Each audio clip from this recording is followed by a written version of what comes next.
저는 오늘 이 민족을 인도하신 하나님이라는 제목으로 하나님의 말씀 함께 나누도록 하겠습니다. 내일은 우리 민족이 36년간 일제의 억압과 식민지 생활에서 해방된 날을 기념하는 광복절입니다. 광복이란 글자대로 보면 빛을 다시 찾았다라는 뜻입니다.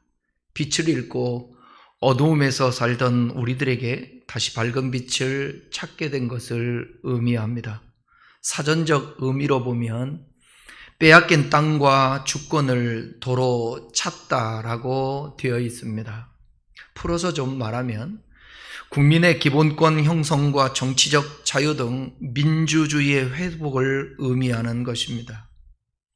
민족이라는 뜻은 일정한 지역에서 오랜 세월 동안 공동생활을 하면서 언어와 문화상의 공통성에 기초하여서 역사적으로 형성된 사회 집단을 일컬을 때 그걸 민족이라고 말합니다. 우리나라는 이 한반도에서 5,000년의 역사를 가지고 민족을 이루었습니다. 우리나라는 5,000년의 역사 동안 적게는 900회, 많게는 1,300회에 이르는 크고 작은 외침을 받았습니다. 외적이 침입하건 대륙에서 침입하건 몽골족이 침입하든 흉노족, 말강족이 침입하든 평균 3, 4년에 한 번꼴로 외세의 침략을 받았던 우리나라였습니다. 적들은 이 나라를 쑥대밭으로 만들고 농작물을 싹 쓸어가고 소, 돼지와 짐승들을 끌어가고 아낙네들을 잡아가고 가재도구를 가져가고 백성들을 노비로 데려가곤 했습니다. 그래서 여러분, 우리나라 속담에 바람 잘 날 없다라는 말이 그래서 나온 것입니다. 한 번도 고요하고 풍요롭게 조용하게 살기 어려운 나라였습니다. 특별히 우리나라는 일본의 나라를 빼앗겨 36년간의 일제 치하에서의 우리의 역사는 말로 다할 수 없는 참혹하고 처참한 굴욕과 치욕의 역사였습니다. 그러나 1945년 8월 15일 이 나라가 일본으로부터 해방되었습니다. 해방이라는 것은 종된 삶, 속박의 굴레에서 벗어나는 것을 의미합니다. 1910년 8월 23일 우리나라가 일본의 강압에 의해서 한일 합병에 조인함으로써 그때부터 나라 잃은 백성이 되고 해방되기까지 36년간 슬픈 역사에 주권 없는 민족이 되었습니다. 땀 흘려 농사 지은 것을 착취당하고 어른들은 보국돼 청년들은 징용으로 끌려가 전쟁터에서 총알바지가 되고 소녀들과 처녀들은 정신대로 끌려가서 위안부가 되고 이름도 성도 빼앗기고 창시 개명을 해야 했습니다. 또한 말도 글도 빼앗기고 민족 혼까지 말살하려고 하였습니다. 애국자는 감옥으로, 지식인들은 조국을 등지고 망명하고 남은 백성들은 생존의 권리마저 잃고 가난과 빈곤의 서름에 죽지 못해 살았습니다. 교회는 신사참배를 강요당했습니다. 그리고 끝내는 교회가 신사참배를 하지 않을 때에 폐쇄되는 일도 있었습니다. 우리 교회에서도 학생 수련회 때 견학 갔던 곳이 있는데 바로 경기도 화성에 있는 제암리 교회입니다. 1919년 4월 일본 군인이 어린아이를 포함해서 주민 29명을 안에 가둬놓고 밖에서 여러분 강목으로 문을 걸어 잠고 못을 받고 총을 쏜데 증거를 인멸하기 위하여서 불을 질렀던 곳입니다. 참담하죠. 이런 상황 속에서도 해방이 되었을 때에 얼마나 그 기쁨이 컸겠습니까? 이스라엘 민족이 애굽에서 400년 종살이 하다가 해방되었을 때 얼마나 기뻤을까요? 먼 훗날 70년 동안이나 바벨론으로 포로 생활이 끝나고 고국으로 돌아오는 그 유대인이 얼마나 기뻤겠습니까? 해방의 기쁨은 나라 잃어본 만국의 백성만이 느낄 수 있는 기쁨입니다. 그 해방의 역사는 하나님께서 허락해 주셨다라고 저는 믿습니다. 특별히 이스라엘 백성들이 400년 동안 430년 동안 애굽에서 종살이하며 고통당하고 있었을 때에 하나님은 그들의 고통을 보고 듣고 내려와 그들을 건져주시고 인도하시고 가나안에 이르기까지 하셨습니다. 그 가나안에 이르기 직전에 하나님은 오늘의 말씀을 이스라엘 백성들에게 하셨던 것입니다. 한번 같이 다시 한번 20절부터 24절까지 한 번 더 읽어보도록 하겠습니다. 후일에 내 아들이 내게 묻기를 우리 하나님 여호와께서 명령하신 증거와 규례와 법도가 무슨 뜻이냐 하거든. 너는 내 아들에게 이르기를 우리가 옛적에 애굽에서 바로의 종이 되었더니 여호와께서 권능의 손으로 우리를 애굽에서 인도하여 내셨나니 곧 여호와께서 우리의 목전에서 크고 두려운 이적과 기사를 애굽과 바로와 그의 온 집에 베푸시고 우리 조상들에게 맹세하신 땅을 우리에게 주어 들어가게 하시려고 우리를 거기서 인도하여 내시고 여호와께서 우리에게 이 모든 규례를 지키라 명령하셨으니 이는 우리가 우리 하나님 여호와를 경외하며 항상 복을 누리게 하기 위하십니다. 또 여호와께서 우리를 오늘과 같이 살게 하려 하십니다. 여러분, 하나님은 택한 백성들을 끝까지 책임지기를 원하였고 그들에게 복 주시기를 원하였고 잘 살기를 원하셨습니다. 후일에 너희의 후손들이 묻기를 왜 우리가 하나님의 명령을 지켜야 합니까? 왜 우리가 하나님의 규례와 법도를 지켜야 합니까? 도대체 그 이유는 무엇입니까? 그 뜻은 무엇입니까? 그것을 물었을 때에 부모들은 어떻게 대답해야 되느냐? 우리가 종되어 살았었지만 하나님께서 우리를 인도하여서 너희들을 이 땅에서 있도록 살게 하셨다라고 가르치라는 것입니다. 그리고 하나님의 말씀을 따라 지켜 행하고 주님 앞에 순종할 때에 그 나라는 번창할 것이고 잘 될 것이고 그 땅에 들어가서 거기에서 항상 복을 누리며 살 것이라고 말씀하셨습니다. 이스라엘 백성들이 애굽에서 400년의 종살이에서 해방된 것은 본문의 말씀처럼 하나님의 권능의 손으로 크고 두려운 이적과 기사를 바로에게 행함으로 그들은 가나안을 향할 수 있었다고 말하고 있는 것입니다. 하나님께서는요, 구약 성경에서 많이 반복하신 말씀이 있는데 그 말씀이 뭐냐? 애굽에서 종되었던 너희를 구원하신다 여호와를 기억해라. 이 말씀이 출애굽기부터 저 구약 성경 끝부분까지 이스라엘 역사의 끝까지 계속 말씀하고 있는 것입니다. 신명기 5장 15절입니다. 너는 기억하라. 내가 애굽 땅에서 종이 되었더니 내 하나님 여호와가 강한 손과 편팔로 거기서 너를 인도하여 내었나니 그러므로 내 하나님 여호와가 내게 명령하여 안식일을 지키라 하셨느니라. 너희를 애굽에서 인도해냈다. 그것은 여호와의 강한 손과 편팔이다. 너희들이 가나안 땅에 들어가서도 안식일을 지켜라. 너희들이 일하지 않아도 내가 너희들을 먹을 수 있도록 너희들을 축복하겠다. 그러니까 여호와를 경외하는 것 중에 하나가 뭐냐? 바로 안식일을 지키는 것이다. 우리의 조국도 독립운동과 처절한 저항이 있었지만 배후에는 하나님의 역사가 있었다라는 것을 저는 확실히 믿습니다. 결론에 가서 좀 더 언급하겠습니다. 일본은 우리가 해방되기 이틀 후, 그러니까 8월 17일에 민족과 교회의 지도자들을 무수히 죽일 계획을 세우고 있었습니다. 그러나 하나님께서 8월 15일 해방되게 하심으로 하나님께서 역사하고 계셨음을 보여주고 있는 것입니다. 해방은 하나님의 큰 역사로 얻은 큰 축복이었습니다. 우리의 영적인 해방도 우리의 힘이 아닌 예수 그리스도 안에서 우리가 참 자유를 누리게 되어진 것입니다. 우리가 그리스도 안에서 하나님의 능력으로 죄에서 해방된 그날부터 우리의 심령에는 자유가 있고 기쁨이 있고 감사가 있고 소망이 넘치게 된 것입니다.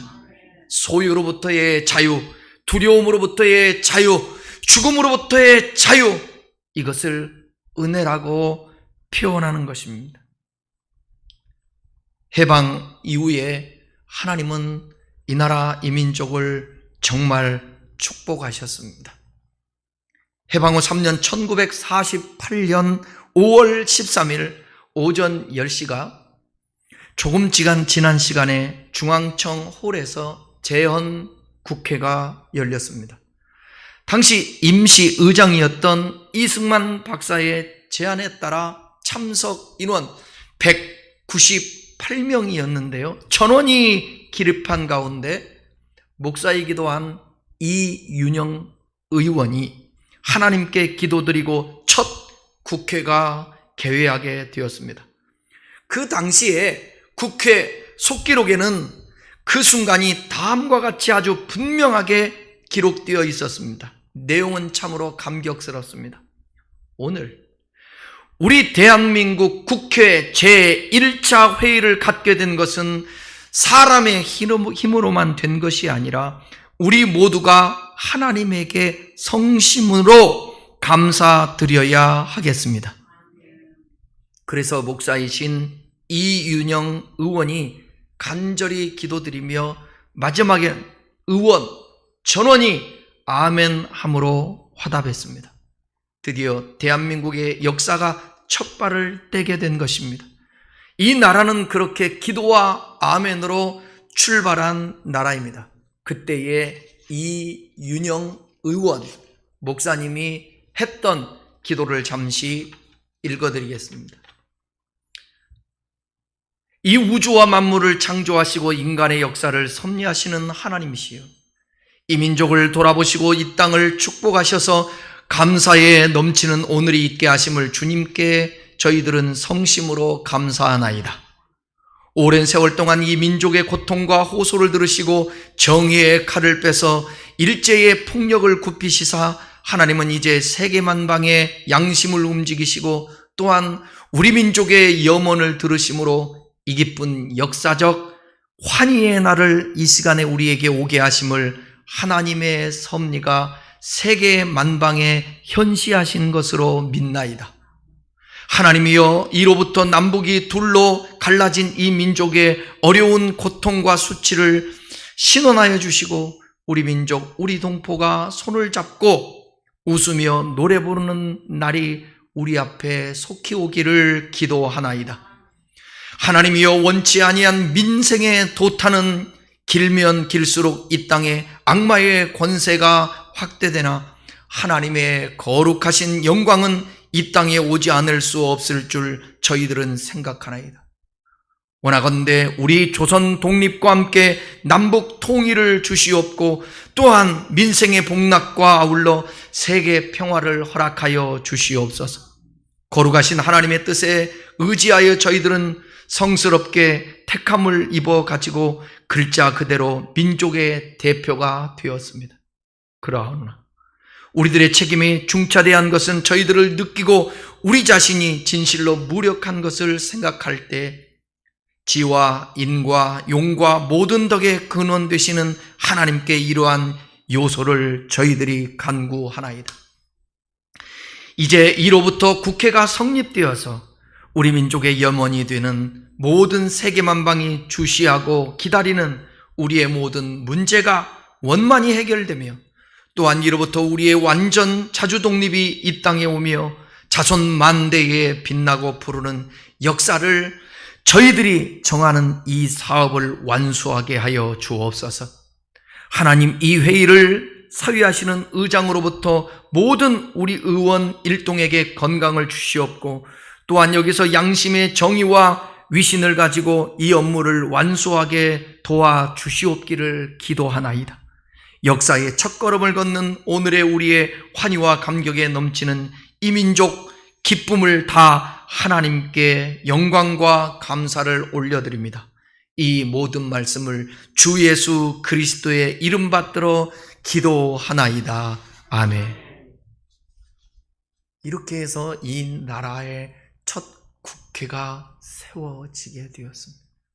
그러한 국회가 오늘날 정쟁과 싸움과 다툼과 개인주의에 나라를 사랑하기보다 권세를 누리려고 하는 국회의원들을 보면서 통탄하지 않을 수가 없습니다. 그 이후에 오늘의 이기까지 6.25 전쟁과 4.19 유신정권 독재 민주항쟁 등 파란만장한 70년의 역사 속에서도 하나님은 오늘 여기까지 인도하셨습니다. 지난 6월 21일 누리호 발사 성공으로 우리나라는 세계에서 여러분 7번째로 실용위성을 자력으로 우주에 보낼 수 있는 우주과학기술 국가가 되었습니다. 7월 19일에는 한국형 전투기 KF-21 보라매가 역사적인 첫 비행시험에 성공함으로써 세계에서 8번째로 초음속 전투기를 개발하는 국가에 당당하게 이름을 올렸습니다. 8월 5일에는 나누리호 발사에 성공함으로 세계 7대 달 탐사국 이름을 올렸습니다. 선박 건조랑 세계 최고죠.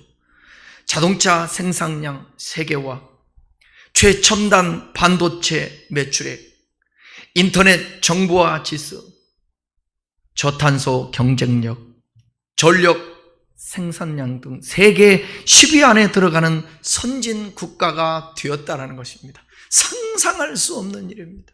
하나님의 축복입니다. 거기다가 세계적인 가수 여러분 그룹 BTS를 보십시오. EPL에서 축구하는 동양 선수 최초로 여러분 지난해에 축구 득점 왕을 손흥민이 받았습니다. 세계적인 골프 선수들은 물론 얼마 전 18세 피아니스트 세계적인 콩쿠르에서 우승한 임윤찬 등은 세계를 놀라게 했습니다. 이게 우리 조국 대한민국입니다. 70년 만에 이룬 전 세계의 전무한 역사입니다. 그리고 한 나라의 위상을 보여주는 것이 있는데 그것은 여권입니다. 국가가 자국민에게 발급해주는 여권으로 무비자로 세계 여행을 할 수 있는 나라, 세계 여권 지수에서 우리나라가 몇이냐? 북한은 105위입니다.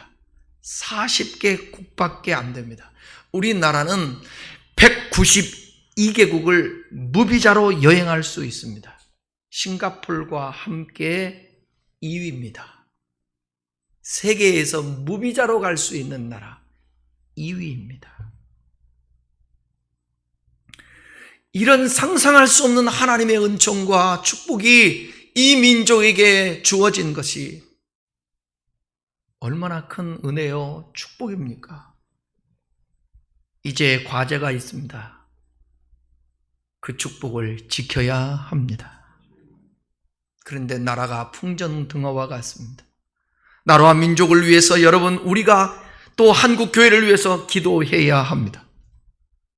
우리나라는 5,000년 역사에 처음으로 70년 가까이 단 한 차례의 전쟁도 일어나지 않고 평화롭게 살았습니다.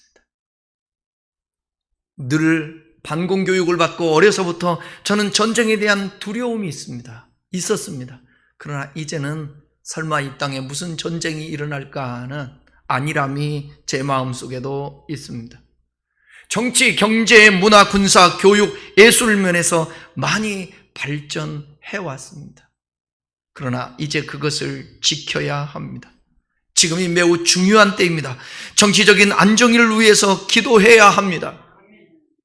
대통령 지지율이 20%입니다. 윤 대통령이 성공적으로 국정을 운영할 수 있도록 여러분 기도해야 합니다. 취임식에서 선포한 것처럼 공정과 정의를 행할 수 있도록 기도해야 합니다. 인사를 잘해야 합니다. 참모들이 눈치 보지 않고 직언하며 정말 대통령을 위해서 헌신도 해야 합니다. 국회의원들의 수준 있게 정치할 수 있도록 기도해야 합니다. 인구가 줄고 초고령화 시대로 접어들고 있습니다. 국민연금은 언젠가는 바닥이 날 거라고 말하고 있습니다. 종교계를 위해서 기도해야 합니다. 종교계가 너무나도 타락을 했습니다. 어느 종교든 다 타락해서 대한민국 국민들이 바라보고 존경하는 성직자들이 없습니다. 한국 교회를 위해서 여러분 기도해야 합니다. 교회의 역할이 얼마나 컸던지요. 그런데 교회가 현저히 줄고 있고 가장 큰 문제는 신학대학의 신학생들이 줄고 있다는 것입니다. 모집이 되지 않아요. 전교에 부흥이 있을 때는 신학생들이 차고 넘쳐납니다. 그래서 신학교 가기가 되게 힘들어요. 근데 이제는 교회가 안 된다는 거 알거든요. 교회를 개척하고 교회의 목회자가 되면 고생한다는 거 알거든요. 힘든 거 알거든요. 저는 지금까지 여기까지 버텨오고 앞으로도 버틸 수 있는 것은 저는 예수 그리스도를 만난 이유고 주의 종이 된다고 결심했을 때에 나는 세상의 성공을 꿈꾸지 않았습니다. 당연히 이 길은 고생이라는 것을 알았습니다. 자기를 부인하고 십자가를 지는 것을 알았습니다. 그런데 요즘 신학생들은, 젊은이들은 그런 이들이 많지가 않아요. 한국교회가 세계에서 두 번째로 선교사를 많이 파송하는 나라였습니다. 그런데요, 선교사님들이 귀국하고 있습니다. 근래에 제가 만난 선교사님들이 참 많아요. 선교비 지원이 끊기고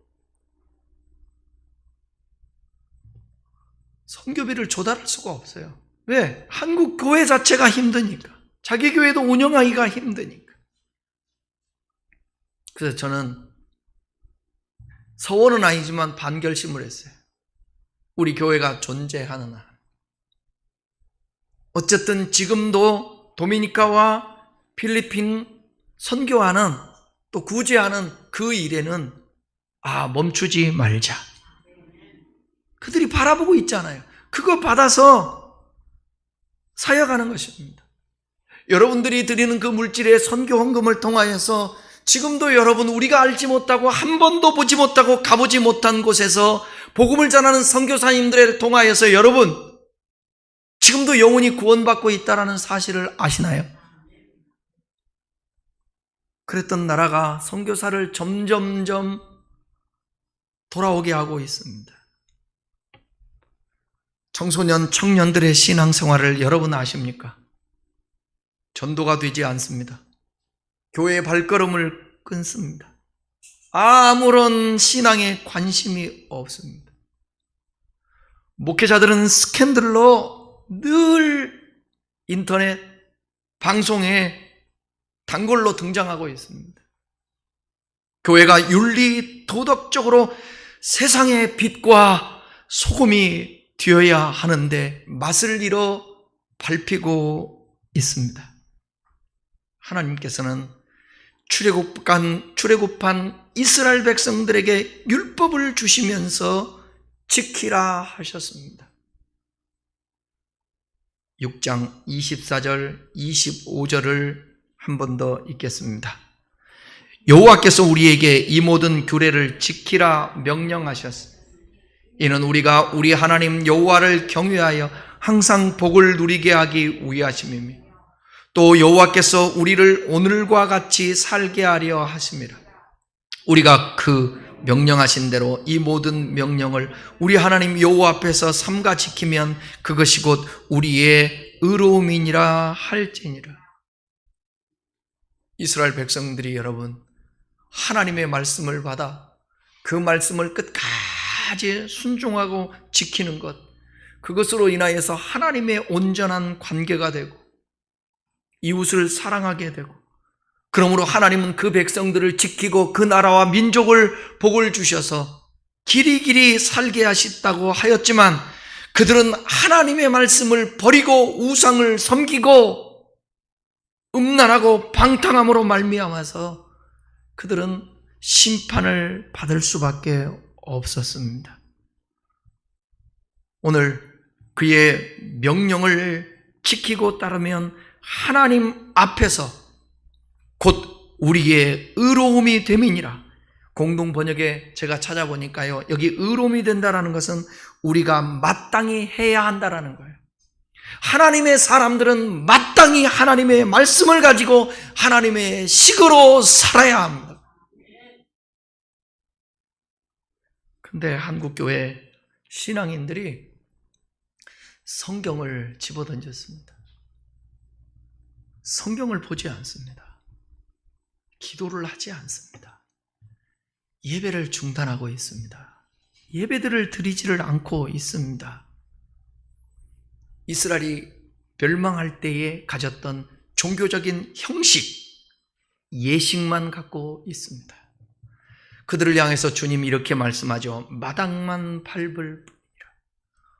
오늘도 조국 대한민국에 5만 교회가 있다고 하는데, 교회 가서 예배할 때에 성령과 진리로 하나님을 예배하고 주님만을 오직 찬양하며, 오늘도 나에게 하나님은 뭐라고 말씀하는지 귀 기울이고 주님과 교통하는 그 예배를 드려야 될 텐데, 그 예배가 아니라 출석만 하고 마당만 밟는 그 예배에 주님 하신 말씀, 누군가 성전문을 닫아버렸으면 좋겠다, 이렇게 말씀하고 있습니다. 저의 작은 소망이면서도 어쩌면 전부인 것은 뭐냐?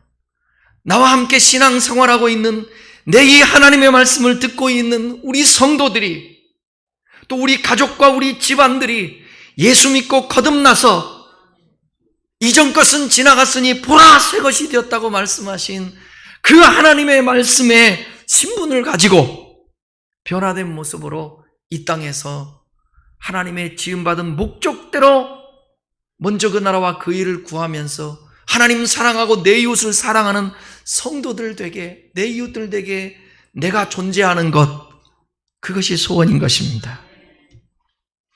사랑하는 큰나무 교회 여러분, 짧은 시간에 정확하게 다 지난달에 지나온 그 하나님의 그 축복의 역사들을 다 말할 수 없지만, 분명한 사실은 교회에 모여서 함께 기도하고, 저는 이 나라에 아직도 소망이 있다고 믿습니다. 왜냐하면 지금도요, 5만 교회가 기도할 때에, 대표 기도를 할 때에, 교인들이 교회 와서 기도할 때에 이 나라를 불쌍히 여겨달라고 기도하고 있지 않습니까? 재원국교에서 그 기도하였던 것을 이어받아 오늘도 기도하고 있다고요. 다 썩은 것만은 아닙니다. 제가 국회에 가서도 여러분 예배드리며 기도했었는데, 그때에 국회의원들이 나라를 위해서도 기도하더라고요. 그런 자들을 하나님은 주목할 것이라고 믿습니다. 수치의 역사를 잊으면 반드시 수치를 반복한다라는 역사의 법칙이 있습니다. 잊혀져가는 과거의 역사를 다시금 회상하며 그날의 치욕과 감격을 상기하여 다시는 이 땅에 수치의 역사가 없도록 우리는 기도해야 합니다. 다음 세대들에게 우리나라의 독립만세 운동인 3.1절을 잊지 않도록 우리는 가르쳐야 합니다. 3.1절 독립만세 운동은 우리는 일제의 식민지 사슬에서 벗어나야 한다. 우리도 자주 독립국가가 되어야 한다고 전국의 애국 지도자들과 학생, 각계각층의 백성들이 방방곡곡에서 일어나서 비폭력으로 평화적으로 대한 독립 만세를 불렀습니다. 그 과정에서 수많은 사람들이 투옥이 됐고요. 일제의 무자비한 칼날에 수많은 사람들이 목숨을 잃었던 거국적 애국 운동의 날입니다. 그때 독립만세 운동을 일으키는 일에 앞장섰던 기미 독립선언문의 민족 대표 33인 중에 16명이 기독교인이었던 것에서 우리는 알 수 있는 것처럼 3.1절 독립만세 운동은 우리 기독교가 주도한 만세 운동이었습니다. 유관순 열사도 똑같은 기독교인이었죠. 그리고 백성들이 왕의 신하로서의 백성들에게서 스스로가 주인인 나라의 시민으로서 주권을 가진 백성으로 바뀌게 된 계기가 된 운동이었습니다. 그리고 운둔의 나라에서 중국과 일본 외에 유구한 역사를 가진 자유를 추구하는 나라가 있다는 사실을 세계에 알리는 운동이었습니다. 또한 다음 세대들에게 우리나라의 해방일인 이 8.25 광복절을 잊지 않도록 가르쳐야 합니다. 36년 동안의 수탈과 압박에서 벗어나 일제 침략자들로부터 해방된 것입니다. 애국애족의 독립운동과 순교자들의 희생, 세계 자유민주주의 연합국의 도움으로, 그리고 무엇보다도 우리 대한민국을 사랑하는 하나님께서 역사하심으로 해방된 날인 것입니다. 그래서 우리나라가 36년 만에 태극기를 자유롭게 개양할 수 있게 된 기쁨의 날입니다. 잊지 말고 가르쳐야 합니다. 손기정 마라톤 선수 손기정옹은 마라톤에서 1등을 했음에도 불구하고 일장기를 달아야만 했습니다. 이 서름을 다 벗어버리고 지금은 조국 대한민국이 어디에 가서든지 태극기를 날리고, 이 축복을 우리는 계속해서 유지하고 누려야 합니다.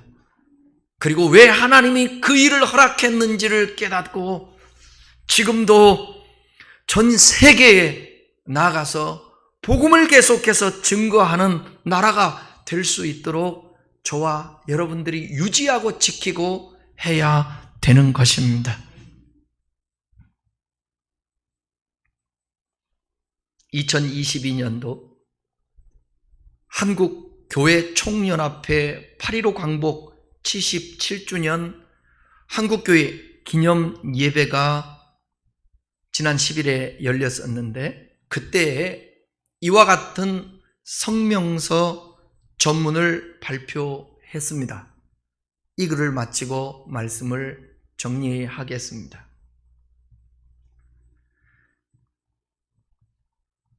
성명서 전문. 일본 제국주의의 침탈을 물리치고 자유의 빛을 되찾은 광복 77주년을 맞이하였다. 자유 대한민국의 건국과 동족 상잔의 비극을 이겨내며 자랑스럽게 민주화와 경제 부흥을 이룬 지금 우리나라는 지정학적 리스크를 극복하지 못하면서 국내 정치의 분열로 내후 외환의 위기를 자초하고 있다. 예수 그리스도께서는 스스로 분쟁하는 나라마다 황폐해질 것이요 스스로 분쟁하는 동네나 집마다 서지 못하리라고 말씀하셨다. 새로운 정부가 들어선 이후에도 화합과 협치의 정신은 사라지고 스스로 분쟁을 야기하는 지도자들로 인해 국민 불안은 가중되고 있다. 감사와 기쁨과 희망으로 충만해야 할 광복 77주년을 맞이하여 한국교회총연합은 다음과 같이 성명한다. 첫째, 우리는 일본 제국주의자들의 강점으로 국권을 상실하고 포갑 속에서 노예로 살았던 지난날의 역사를 기억한다. 장시개명과 강제징용, 위안부와 생체실험, 신사참배를 강제한 일제의 무단 통치는 지울 수 없는 폭력과 치욕의 역사이다. 일본 정부는 군국주의자들의 잘못을 반성하고 미래지향적으로 평화로운 관계 정립에 나서기를 촉구한다.